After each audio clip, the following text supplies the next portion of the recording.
kept you that long. We met today as the National Council, and the main objective of the National Council today was to receive the report from the leadership vis-a-vis conversations and our position in relation to the reshuffle and the issues that we had raised earlier on after we had a standing committee. The President, Welshman Ncube, on the 8th of February, which was Tuesday after Cabinet, had a meeting which was more than 2 hours with President Mugabe, basically to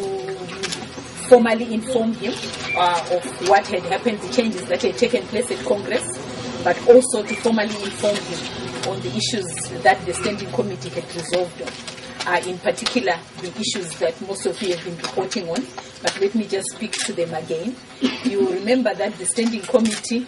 had met and had resolved that in view of the changes that had taken place in Congress,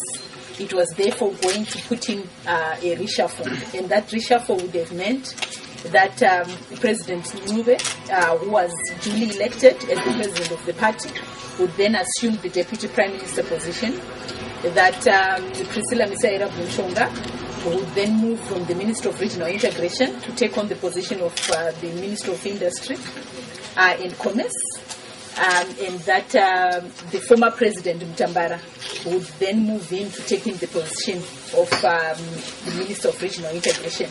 All the other positions in Cabinet would remain as such. That is the information that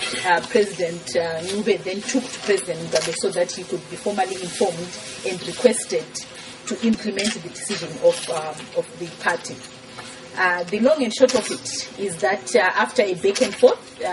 legal conversations, legal discussions between President Ncube and President Mugabe,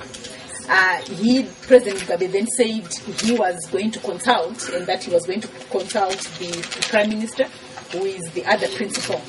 in the inclusive government. President Ncube then informed President Mugabe that he needed to have an answer so that at this particular National Council he would then report on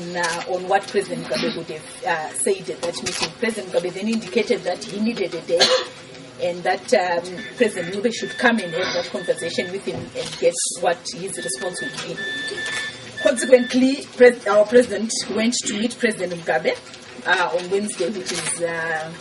yesterday, at 11 o'clock. And at that meeting, he was then informed that the Prime Minister was